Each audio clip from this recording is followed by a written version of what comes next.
15 लाख का कर्ज लेकर बेटी को अमेरिका भेजा। फिर बेटी ने कहा मेरा कोई नहीं। उत्तर प्रदेश के एक छोटे से कस्बे में महेश और सुनीता रहते थे और दोनों का जीवन बहुत साधारण था। और महेश की एक छोटी सी किराने की दुकान थी, उससे घर का खर्च किसी तरह चलता था। सुनीता घर संभालती थी। उनकी इकलौती बेटी का नाम रिया था और रिया पढ़ने में बहुत तेज थी। माँ बाप का सपना था कि उनकी बेटी विदेश जाकर बड़ा नाम कमाए। महेश अक्सर लोगों से कहता था, हाँ मेरी बेटी एक दिन अमेरिका जाएगी, हमारी किस्मत बदल देगी। और यह सुनकर गांव वाले भी खुश होते थे। और रिया भी माता पिता से वादा करती थी कि वह कभी उनका सिर झुकने नहीं देगी। समय बीतता गया और रिया ने कॉलेज की पढ़ाई पूरी की। फिर उसने अमेरिका की एक यूनिवर्सिटी में दाखिले के लिए आवेदन किया और कुछ महीनों बाद उसका एडमिशन लेटर आ गया। पूरे परिवार में खुशी की लहर दौड़ गई। लेकिन सबसे बड़ी समस्या पैसे की थी। फीस, टिकट और रहने का खर्च और दूसरे खर्च मिलाकर लगभग 15 लाख रुपए की जरूरत थी। महेश के पास इतने पैसे नहीं थे। उसकी दुकान भी बहुत छोटी थी और घर भी साधारण था। फिर भी उसने हार नहीं मानी। महेश ने सबसे पहले अपनी पत्नी के गहने बेच दिए और उससे कुछ पैसे मिले। फिर उसने दुकान गिरवी रख दी। इसके बाद भी रकम कम पड़ी तो उसने रिश्तेदारों से मदद मांगी। कई लोगों ने मना कर दिया। कुछ लोगों ने ताने दिए। किसी ने कहा इतना कर्ज लेकर बेटी को विदेश भेजना पागलपन है। किसी ने कहा बेटी आखिर शादी करके दूसरे घर चली जाती है, इतना पैसा क्यों बर्बाद कर रहे हो। लेकिन महेश के कानों पर किसी की बात का असर नहीं हुआ। उसने गांव के एक साहूकार से ऊंचे ब्याज पर कर्ज ले लिया। आखिरकार 15 लाख रुपए का इंतजाम हो गया। जिस दिन रिया अमेरिका के लिए रवाना हुई, एयरपोर्ट पर महेश और सुनीता की आंखों में खुशी के आंसू थे। और महेश ने बेटी के सिर पर हाथ रख कर कहा, बेटा मेहनत करना, लेकिन हमें कभी मत भूलना। रिया ने दोनों के पैर छुए और उसने कहा, पप्पा हमें हर महीने फोन करूंगी और जल्द ही आपका सारा कर्ज उतार दूंगी। आपको किसी चीज की चिंता नहीं करनी पड़ेगी। शुरुआत के कुछ महीने बहुत अच्छे रहे। रिया रोज फोन करती थी, वीडियो कॉल पर अपना कमरा दिखाती थी और नई यूनिवर्सिटी दिखाती थी और वहाँ की सड़कों और इमारतों के बारे में बताती थी। सुनीता हर बार बेटी को देखकर रो पड़ती थी और महेश दुकान जल्दी बंद करके फोन का इंतजार करता था। और दोनों को लगता था कि उनकी मेहनत सफल हो गई। धीरे धीरे समय बदलने लगा। रिया के फोन कम होने लगे। पहले रोज बात होती थी, फिर हफ्ते में एक बार, फिर महीने में एक बार। कई बार महेश फोन करता तो रिया कहती, पापा मैं बहुत बिजी हूँ, अब बाद में बात करती हूँ। और यह बाद में कई दिनों तक नहीं आता था। सुनीता परेशान रहने लगी। लेकिन महेश उसे समझाता, विदेश में पढ़ाई कठिन होती है, हमारी बेटी मेहनत कर रही होगी। और 1 साल बाद रिया को अमेरिका की एक बड़ी कंपनी में नौकरी मिल गई। उसकी तनख्वाह भी बहुत अच्छी थी।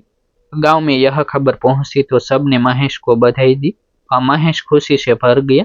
उसे लगा अब कर्ज उतर जाएगा। लेकिन ऐसा नहीं हुआ। रिया ने एक भी रुपया नहीं भेजा। और जब महेश ने धीरे से पूछा तो रिया ने कहा, पापा यहाँ बहुत खर्च है, बाद में भेज दूंगी। कुछ महीने और बीत गए। इस बीच महेश पर कर्ज का ब्याज बढ़ता गया। साहूकार हर महीने घर आने लगा। कई बार वह सबके सामने अपमान भी करता। महेश सब सुन लेता। उसे विश्वास था कि एक दिन उसकी बेटी सब ठीक कर देगी। इसी दौरान गांव के एक लड़के ने सोशल मीडिया पर रिया की कुछ तस्वीरें देखी। उन तस्वीरों में वह एक विदेशी युवक के साथ थी। दोनों हर जगह साथ दिखाई दे रहे थे। कभी समुद्र किनारे, कभी किसी पार्टी में, कभी लंबी यात्रा पर। गांव में तरह तरह की बातें होने लगी। किसी ने कहा दोनों सिर्फ दोस्त हैं। किसी ने कहा मामला दोस्ती से आगे बढ़ चुका है। महेश ने इन बातों पर भरोसा नहीं किया। उसने बेटी से पूछा तो रिया ने हंसते हुए कहा, पापा यहाँ सब दोस्त ऐसे ही घूमते हैं, आप बेवजह चिंता मत कीजिए। लेकिन सच्चाई कुछ और थी। और रिया उसी युवक के बेहद करीब आ चुकी थी। और धीरे धीरे उसने अपने पुराने दोस्तों से भी दूरी बना ली। भारत के रिश्तेदारों के फोन उठाने बंद कर दिए। अब उसके लिए नई दुनिया ही सब कुछ बन गई थी। एक दिन अचानक सोशल मीडिया पर एक तस्वीर वायरल हुई। रैया ने उसी युवक के साथ शादी कर ली थी। उसने किसी को नहीं बताया, न माँ बाप को न रिश्तेदारों को। महेश और सुनीता को इसकी जानकारी गांव वालों से मिली। दोनों के पैरों तले जमीन खिसक गई। सुनीता फूट फूट कर रोने लगी। महेश ने कांपते हाथों से बेटी को फोन लगाया, कई बार फोन लगाया, लेकिन फोन नहीं उठा। 2 दिन बाद रैया का संदेश आया। उसमें सिर्फ इतना लिखा था, मैंने अपनी मर्जी से शादी कर ली है, मेरी जिंदगी में दखल मत दीजिए। महेश ने तुरंत वीडियो कॉल की। इस बार कॉल उठ गई। स्क्रीन पर रैया थी, उसके साथ उसका पति भी खड़ा था। महेश की आंखों में आंसू थे। उसने सिर्फ इतना कहा, बेटा शादी की खुशी हमें भी बता देती, हम नाराज नहीं होते। रैया का चेहरा बिल्कुल बदला हुआ था। उसकी आवाज पहले जैसी नहीं रही। उसने ठंडे स्वर में कहा, पापा अब मेरी जिंदगी अलग है, मुझे बार बार फोन मत किया कीजिए। सुनीता ने रोते हुए कहा, हाँ बेटे, हम सिर्फ तुम्हारी आवाज सुनना चाहते हैं। और रिया ने बिना किसी भावना के जवाब दिया, अब मुझे अपनी जिंदगी जीने दीजिए। मेरा यहाँ अपना परिवार है। मुझे भारत की पुरानी बातों में नहीं पड़ना। महेश ने कांपती आवाज में कहा, बेटा कम से कम इतना तो बता दे कि तू खुश है, और हमारा कर्ज उसका क्या होगा। रिया कुछ पल चुप रही। फिर उसके मुंह से ऐसे शब्द निकले जिन्होंने महेश और सुनीता की पूरी दुनिया तोड़ दी। रिया बोली, वह आपकी जिम्मेदारी थी, आपने मुझे भेजा। मैंने नहीं कहा था कि कर्ज लो। अब मेरी जिंदगी में आपकी जरूरत नहीं है, और कृपया लोगों से यह मत कहना कि आप मेरे माता पिता हैं। अब मुझे अपनी नई पहचान के साथ आगे बढ़ना है।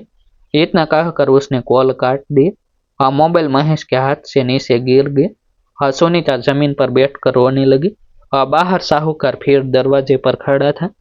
भीतर माँ बाप का दिल टूट चुका था। उन्हें पहली बार एहसास हुआ कि कभी कभी सबसे बड़ा दर्द गरीबी नहीं बल्कि अपनों की बेरुखी होती है।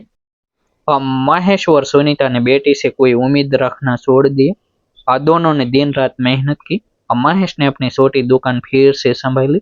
सुनीता ने घरों में सिलाई का काम शुरू कर दिया।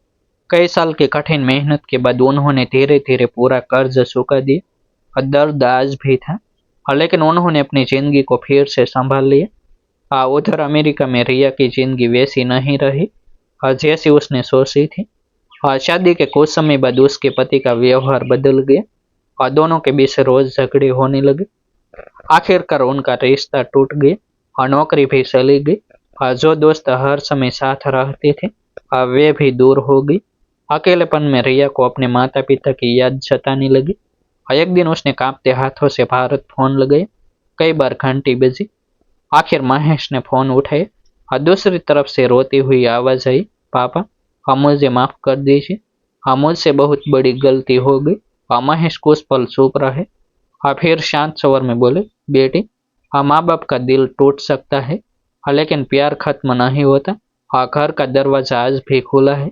बस याद रखना, रिश्तों की कीमत पैसे या विदेश से नहीं अपनेपन से होती है। रिया की आंखों से आंसू बहने लगे। उसे समझ आ गया कि दुनिया की सबसे बड़ी दौलत माँ बाप का विश्वास और उनका आशीर्वाद होता है।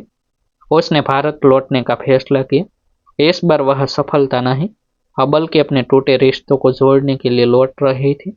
डिस्क्लेमर, यह कहानी काल्पनिक है और केवल मनोरंजन एवं सामाजिक संदेश के उद्देश्य से प्रस्तुत की गई है। किसी भी व्यक्ति, घटना या स्थान से इसकी समानता मात्र संयोग है। आभार। फिर मिलते हैं एक नई स्टोरी के साथ। वीडियो को लाइक और हाइप करना ना भूले।